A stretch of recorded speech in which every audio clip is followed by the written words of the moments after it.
오늘은 바이브타임 34페이지입니다.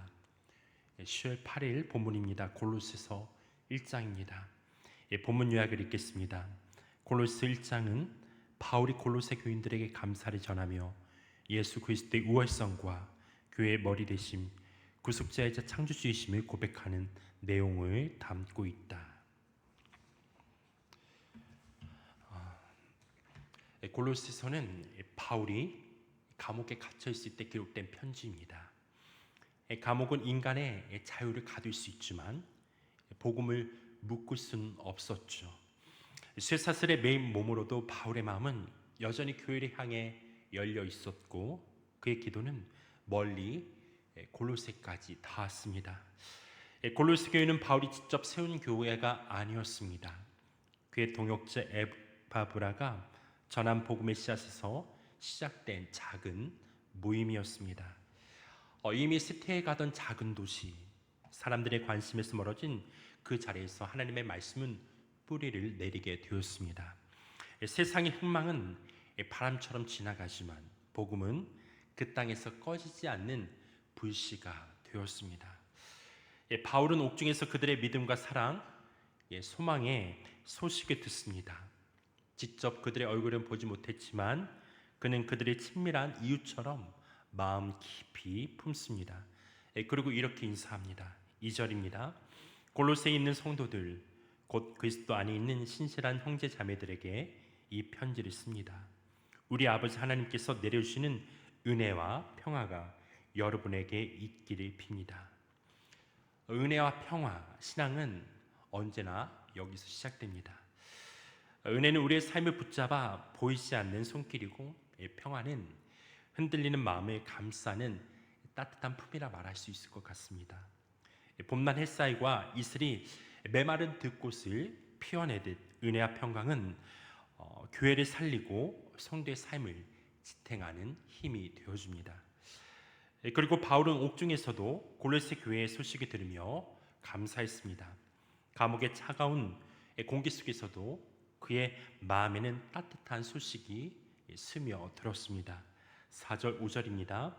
우리는 그리스도 예수에 대한 여러분의 믿음과 모든 성도를 향해서 여러분이 품고 있는 사랑을 전해 들었습니다. 이 믿음과 사랑은 여러분을 위하여 하늘에 쌓아두신 소망에 근거합니다. 이 소망은 여러분이 진리의 말씀 곧 복음을 받아들일 때 이미 들은 것입니다. 바울이 들은 것은 단순한 정보가 아니었습니다. 그것은 복음이 실제로 뿌리 내리고 열매 맺고 있다는 증거였습니다.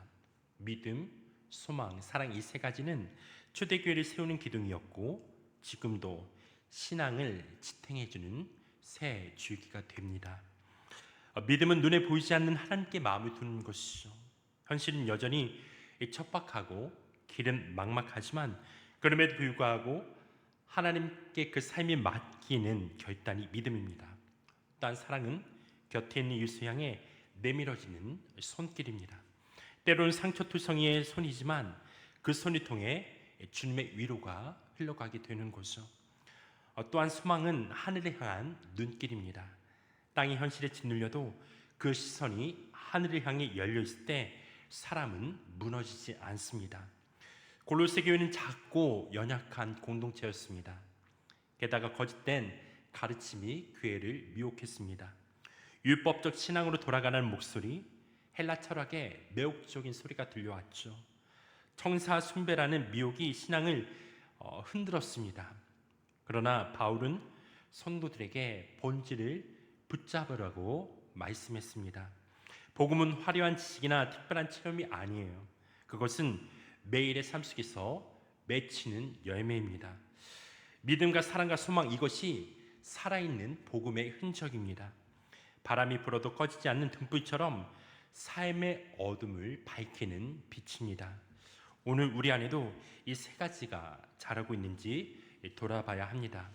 믿음이 삶을 지탱하고 사랑이 관계를 살리고 소망이 우리를 내일로 이끌고 있다면 복음은 분명 지금도 우리 안에서 살아 역사하고 있는 것입니다. 그리고 바울의 기도는 피상적인 안녕을 빌어주는 그러한 기도가 아니었습니다. 그는 성도들이 자라가기를, 신앙이 깊어지기를, 삶이 주님의 기쁨이 되기를 간절히 구했습니다. 10절, 11절입니다. 여러분이 주님께 합당하게 살아감으로써 모든 일에서 그분을 기쁘게 해드리고 모든 선한 일에서 열매를 맺고 하나님을 점점 더 알고 하나님의 영광의 권능에서 오는 모든 능력으로 강하게 되어서 기쁨으로 끝까지 참고 견디기를 바랍니다. 신앙은 정체된 초상화가 아닙니다. 바람도 맞고 비도 견디면서 자라나는 나무와도 같습니다. 시간이 지나면서 뿌리가 더 깊어지고 계절에 따라 꽃이 피우고 열매를 맺게 되는 것이죠. 신앙도 고난과 기다림을 통과하면서 성숙해집니다. 그래서 바울은 성도들이 끝까지 인내하며 그러나 억지로가 아니라 기쁨으로 하나님을 알아가기를 소망했습니다. 그리고 바울은 구원의 본질을 이렇게 고백합니다. 13절입니다. 아버지께서 우리를 암흑의 권세에서 건져내셔서 자기의 사랑하는 아들의 나라로 옮기셨습니다. 구원은 단순히 죄에서 벗어나는 사건이 아닙니다. 그것은 전혀 다른 나라로 옮겨지는 것이죠. 어둠에서 빛으로, 사망에서 생명으로, 두려움에서 사랑의 품으로 옮겨지는 일입니다. 성도의 정체성은 바로 여기에 있습니다. 우리는 여전히 세상 속에 살아가고 있지만 우리의 뿌리는 이미 그리스도의 그 나라에 심겨져 있습니다.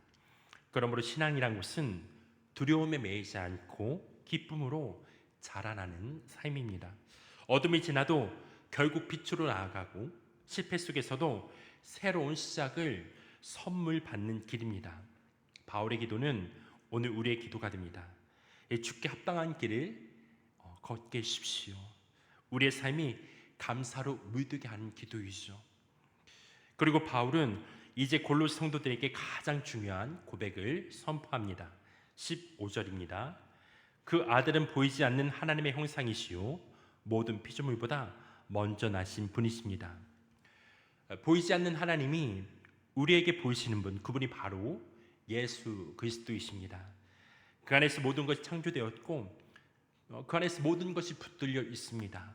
세상의 시작도 역사의 끝도 그리고 우리의 작은 숨결까지도 그분 안에 있습니다. 그런데 골로새 교회를 위협하던 거짓 가르침들은 천사 숭배와 비밀 지식, 금욕주의와 같은 것들이었습니다. 사람들은 더 특별한 지식이나 지혜가 필요하다고 말했어요. 더 높은 영적 존재에게 의지해야 한다고 말했습니다. 그러나 바울은 분명히 말합니다. 만물은 그리스도 안에서 시작되었고 그리스도 안에서 완성됩니다. 그분보다 더 큰 힘은 없습니다. 그리고 복음의 중심에는 화해가 있다라고 말하고 있어요. 21절, 22절입니다. 전에 여러분은 악한 일로 하나님을 멀리 떠나 있었고 마음으로 하나님과 원수가 되어 있었습니다. 그러나 지금은 하나님께서 그리스도의 죽으심을 통하여 그분의 육신의 몸으로 여러분과 화해하셔서 여러분을 거룩하고 흠이 없고 책망할 것이 없는 사람으로 자기 앞에 내세우셨습니다. 십자가는 하나님과 원수되었던 우리를 다시 품어주는 다리입니다. 죄의 어둠 속에서 방황하던 우리를 끌어안아 하나님의 집으로 데려오신 길이죠. 그래서 구원은 단순한 용서가 아니라 하나님의 품으로 돌아오는 화해의 사건입니다. 그러므로 우리의 삶은 결국 한 가지로 요약되었어요. 복음 위에 서는 것입니다. 23절입니다. 그러므로 여러분은 믿음의 튼튼히 털을 잡아 굳건히 서 있어야 하며 여러분이 들은 복음의 소망에서 떠나지 말아야 합니다. 환경은 흔들려도 복음은 흔들리지 않습니다. 세상은 변해도 십자가의 은혜는 변하지 않습니다. 우리의 삶이 견고해지는 길은 단순해요. 복음 위에 굳게 서는 것, 그것이 곧 성도의 전체성이고 우리의 소망입니다. 그리고 옥중에 있었던 바울은 뜻밖의 고백을 하게 됩니다. 24절입니다. 이제 나는 여러분을 위하여 고난을 받는 것을 기쁘게 여기고 있으며 그리스도의 남은 고난을 그분의 몸 곧 교회를 위하여 내 육신으로 채워가고 있습니다. 보통 고난은 짐이 되어 그리고 사람이 짓누르는 무게가 됩니다. 그러나 바울은 달랐습니다. 그는 고난의 기쁨으로 부르고 있어요. 왜냐하면 그 고통이 교회를 세우고 성도를 살리고 복음을 더 깊이 뿌리 내리게 하기 때문입니다. 고통은 그에게서 생명을 앗아가는 무게가 아니라 오히려 새로운 생명을 움트게 하는 씨앗이었다라는 거예요. 그리고 바울은 교회의 심장과도 같은 말씀을 전합니다. 27절입니다. 하나님께서는 이방 사람 가운데 나타난 이 비밀의 영광이 얼마나 풍성한지를 성도들에게 알리려고 하셨습니다. 이 비밀은 여러분 안에 계신 그리스도요 곧 영광의 소망입니다. 하나님의 비밀은 멀리 있는 신비로운 지식이 아니라 이미 우리 안에 계신 그리스도, 그분이 우리의 소망이며 우리의 영광임을 말하고 있어요. 세상은 업적과 능력을 자랑하라 하지만 성도의 자랑은 단순합니다. 내 안에 계신 그리스도, 그분이 자랑하고 그분이 우리의 영광이라는 것을 말하고 있는 거죠. 그리고 바울의 사명은 분명했습니다. 28절입니다. 우리는 이 그리스도를 전합니다. 우리는 모든 사람을 그리스도 안에서 온전한 사람으로 세우기 위하여 모든 사람에게 권하며 지혜를 다하여 모든 사람을 가르칩니다. 복음은 추상적인 이론이 아니에요. 모든 사람의 얼굴에 새겨지고 모든 사람의 삶에 스며드는 진리입니다. 그래서 바울은 모든 사람이라는 말을 반복해요. 복음은 모든 사람을 향한 하나님의 초대예요. 누구도 배제되지 않습니다. 그리고 그는 이렇게 고백합니다. 29절입니다. 이 일을 위하여 나도 내 속에서 능력으로 작용하는 그분의 활력을 따라 수고하며 애쓰고 있습니다. 자기 힘으로 감당하는 것이 아니라 자기 안에서 역사하시는 그리스도의 능력으로 감당하는 사명, 이것이 또한 바울의 비밀이었죠. 그래서 그의 고백은 오늘 우리의 고백이 되어야 합니다. 내가 사는 것이 아니라 내 안에 계신 그리스도께서 사시는 것이라. 사랑하는 성도 여러분, 고린도서 1장은 신앙의 뿌리를 다시금 우리 앞에 밝혀주고 있습니다. 교회의 시작은 사람의 열심이 아니라 하나님의 은혜와 평화예요.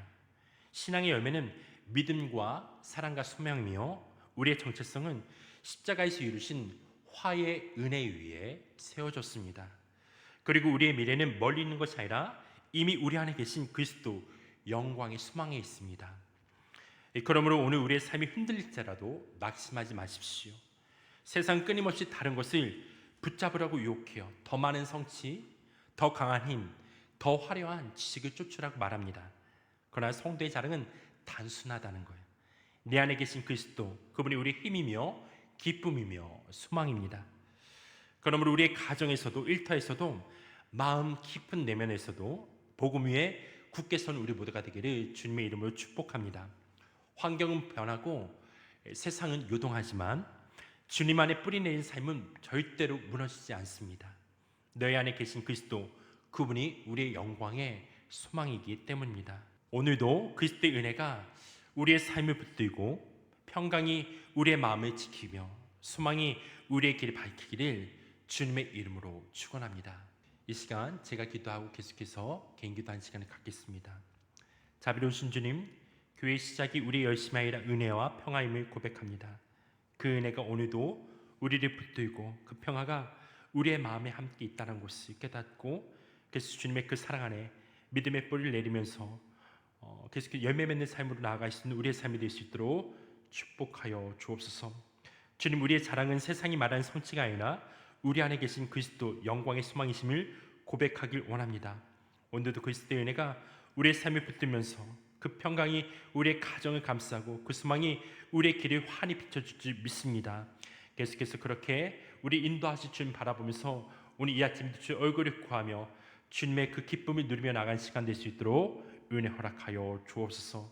이 시간 주님 앞에 이탁하오며 예수님의 이름으로 기도했습니다. 아멘.